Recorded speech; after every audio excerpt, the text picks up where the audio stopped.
I'm going to speak about labor arbitration as access to justice, and I'm going to deal with two issues. The first having to do with overlapping jurisdiction, which ties in nicely with the complexity that Dahlia just illustrated in her talk and theorized very well. And then the second, which I actually think is probably the more serious problem at a practical level, is delay.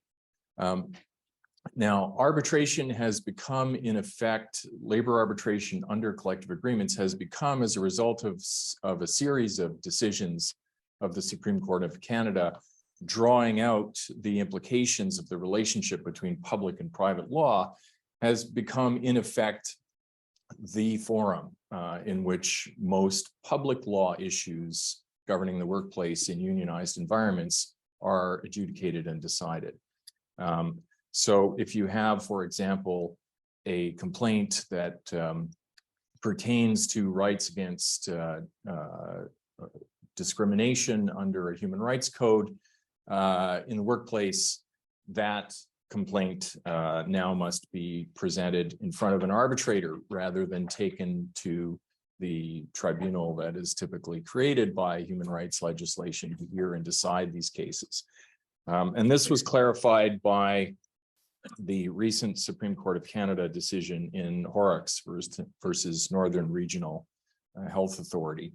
I won't get into the details of that, but my reading of that decision is that it effectively drains the Morin decision of any meaningful application in real life. The Supreme Court essentially treats the Morin decision as being about terms and conditions, about the negotiation of terms and conditions rather than their application in the workplace, which isn't exactly how Morin was originally written, but it's a plausible interpretation. What it means in effect, though, is that all other decisions now must go before a labor arbitrator appointed under the provisions of a collective agreement or pursuant to legislation which makes arbitration mandatory to resolve disputes arising under a collective agreement.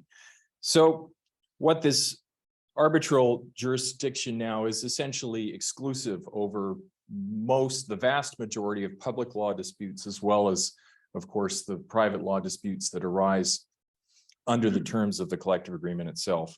Now, this has some advantages. It largely eliminates forum shopping. It makes the decision about where to go with respect to your workplace dispute in a unionized environment easier to figure out. But it also increases the likelihood of the following sequence of events.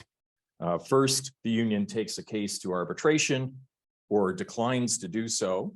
Let's say someone has a complaint that they've been discriminated against on the basis of a protected ground. The union, as the party to the collective agreement and as the gatekeeper to the arbitration process, has to make the decision about whether to bring that matter forward, even though it's about publicly created rights and rights that are conferred by the legislature on individuals. So the union will either take the case to arbitration or decline to do so. And then potentially there is a complaint by the individual who is either dissatisfied with the union's representation or dissatisfied with the decision not to represent that individual. And then they have recourse to a complaint before the Labor Relations Board, arguing that the union has failed in its duty to fairly represent them under labor relations law, or they might argue that the union is party to the discrimination, having agreed to a term under a collective agreement, and then failing to challenge its discriminatory application. It's possible that the union might be liable directly, and in which case the person could then proceed to the Human Rights Tribunal and ask for a remedy there.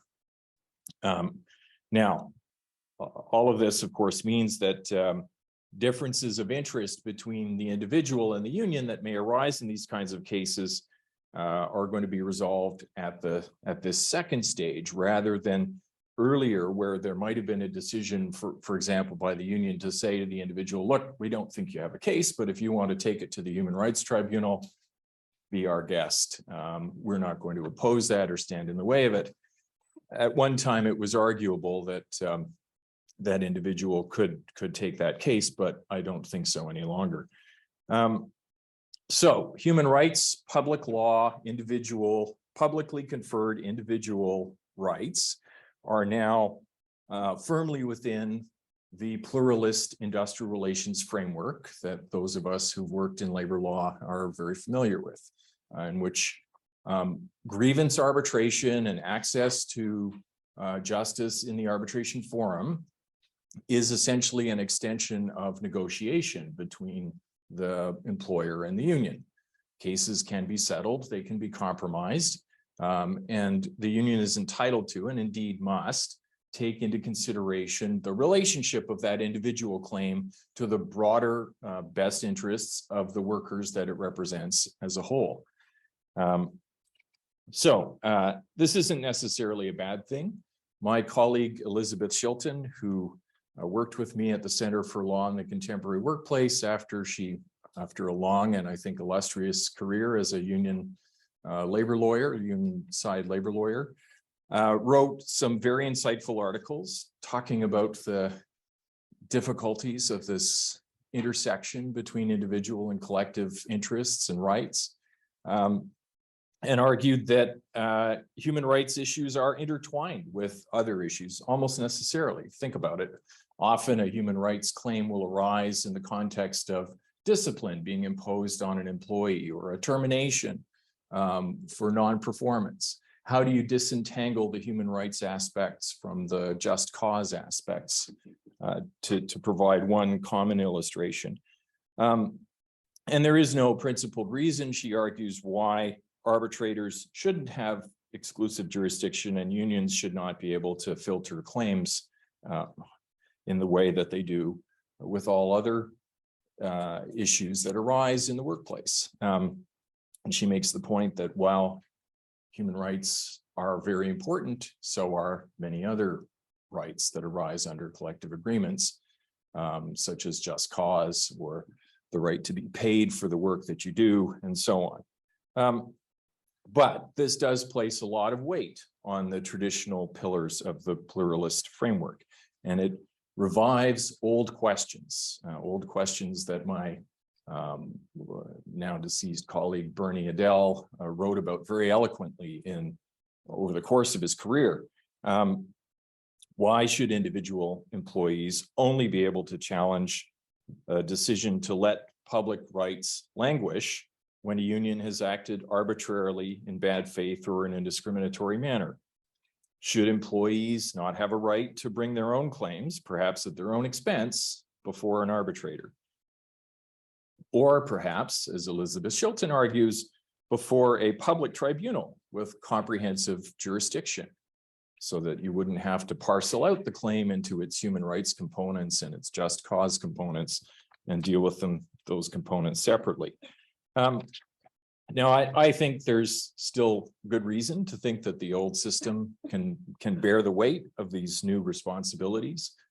There is a move in the duty of fair representation jurisprudence to place a higher onus on unions to consider human rights issues in making their decisions about whether to take a case forward or not. The fact that unions may now be held liable directly before human rights tribunals for a failure to pursue the claim will, I think, also incentivize unions to deal with these cases very carefully. In fact, in speaking to union representatives, it may almost be the case that the current framework incentivizes too much care and too much caution, and that they find themselves bringing forward cases that have relatively little merit just to avoid the potential of being dragged in front of tribunals or the political consequences of long and ongoing dissension within the bargaining unit. So it's a complex set of trade-offs. Unionized employees on the whole probably benefit from being able to advance their claims within the arbitration forum, as I'll argue in a moment. I think it's still faster, though it has its difficulties, and more accessible than many public tribunals. And so my big hesitation with getting too far down into the question of whether there should be a universal labor court or public tribunal that can take jurisdiction over all of this otherwise fragmented law and remove it from the pluralist, essentially private law system of arbitration and put it back into a public forum for the adjudication of public rights. My big concern is that that tribunal then becomes subject to the vagaries of public financing and all of the potential delays, which, you know, I'm going to talk about delay in labor arbitration, the private system, but the public system's delays, I think, are perhaps even more frightening. So I think on the whole, what the court has done in the Horrocks decision is probably workable, though not ideal. And given the other priorities of legislatures in the labor law field, I'm not sure that there will be a move to disrupt what the Supreme Court has done anytime soon. So that, of course, means that labor arbitration will have to bear more weight. And this brings me to my second topic, the topic of delay. This is something that I've done some empirical research on with Richard Tchaikovsky and George Slotsby. We coded all of the Ontario decisions in the year 2010 according to their subject matter and a whole set of other variables in order to try to get at the causes, the extent and causes of delay in the arbitration system in Ontario. And I suspect that our findings are applicable with some caveats in many other jurisdictions in Canada as well. Our findings were that from grievance to final award, the median time was 380 days. In 25% of cases, it was 600, and at the 25th percentile, it was 664 days. And that 10% of cases took over 1,042 days to complete. Now, most of this time is pre-hearing. The median time to get to a hearing is 275 days. In 25% of cases, it's over 495 days. And in 10% of cases, it's over 787 days. Now, to put these numbers in perspective, you know, while this is Ontario only, I think the trends are probably similar in other jurisdictions. And, you know, while it might be argued that this only deals with cases that are adjudicated, I think cases that are settled follow similar timelines. You know, settlements mostly happen, as the saying goes, on the doorsteps of the courthouse. So when the arbitration hearing is scheduled for affects when the settlement arises. So I think if you could expand this study to cover a larger population, you'd find that the trends are not all that different. Okay, so we tried to get into the causes, and what did we find? I won't summarize the whole paper. Well, I'll give you the headlines from the whole paper, but not the summary of the analysis. There's no evidence that the legalization of the arbitration process, you know, the involvement of lawyers, the involvement of legally trained arbitrators, is a root cause. The type or number of legal issues had no significant difference, made no significant difference at any stage of the process. In our conclusion, the supply of arbitrators is not an issue either. Using a busy or not busy arbitrator made almost no difference at any stage.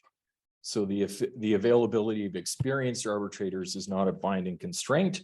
We also found that less busy arbitrators do not often schedule hearings closer to the grievance date, even though we know as practitioners that they could, because by definition, they're less busy. So from these two things, we can infer that it's the schedules of the clients that is the binding constraint. We also found that the time required to write decisions was a relatively small fraction of total time, except in a very small number of cases. So it seems like accumulated backlogs are at the root of the delay in the system. And we theorize that over the years, the parties have become habituated to delay. They may have experienced an increase in the volume of cases that need to be moved through the system. And that there are problems in dealing with accumulated backlogs that are hard to overcome. And I'll come back to those at the end of my talk. But I want to say a few things about the kinds of experiments that might be undertaken to relieve these problems. And basically there are two sorts. I think big repeat players who deal with a large volume of cases as between them can and have in many cases designed expedited arbitration systems that handle cases more quickly. You can find examples of this in the relationship between CUPE and Air Canada. The Power Workers Union and Bruce Power in Ontario are two notable cases. And of course, the Railway Labor Office has had this kind of a system for a long time. And even smaller players could take ad hoc measures to relieve some of these pressures. The first thing I think that people should think about changing is scheduling practices. My suggestion would be that parties could make it a standard practice to assess when they schedule a case, the number of dates that are likely to be needed. Get a sense of what the case is about and how it's often the case that one date will be scheduled without any real idea of how many dates are actually needed. And if it takes that long to get to the first date, it's going to take that long again to get to the second date. So this is one simple thing that could be done. Another thing that could be done is to instruct party representatives to find dates early. Be willing to use a group of representatives in order to get flexibility in your calendar. Be willing to assign the case to whoever has availability. Take canceled dates on short notice from busy arbitrators or use arbitrators who are not so busy. Okay. The second set of proposals is around active case management. So the parties control the process. It's an odd sort of thing where you have in a typical collective agreement, very expeditious grievance handling procedures with tight deadlines, often mandatory.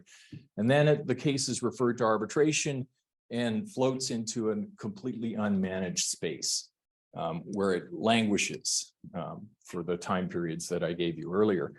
So why not manage it? It's the party's process. They can do this. They can tell the arbitrator, they expect the arbitrator to manage it. This could include requiring disclosure, exchanges of particulars, and setting efficient procedures for presenting evidence. A lot of evidence in arbitration hearings goes to facts that are either uncontested or not material. I can tell you this as an arbitrator with a bit of experience, but my more experienced colleagues would tend to agree with that if you speak to them privately. So, you know, there are surely ways in which the presentation of evidence can be made more efficient through the use of agreed statements of fact or will says subject to cross-examination or recitations of fact by counsel when they're not in dispute. Okay, and then the last set of suggestions is around increased use of mediation arbitration. This can be effective provided that parties are prepared, that it's not just an extension of the grievance procedure. They need to know when they show up that what the issues are, what their room to maneuver is. They need to have access to principals who can instruct them to settle. But mediation arbitration has taken off in Ontario. I'd say it's probably the predominant form of case handling at this point. And in my, again, somewhat limited experience, it's effective. It often gets parties to a better resolution more quickly than they would have had they arbitrated the case. So I know I'm out of time, so I'll finish with a couple of reflections. Delay is a challenging problem. The biggest problem is that solving it raises upfront costs. If the system is backlogged, it may be hard to find additional counsel, additional money to clear the backlog. It may be that there are trade-offs that have to be made. Sometimes management may have strategic interests in delay. The union may have to put some bargaining chips on the table in order to get those out of the way. There might be incentive problems.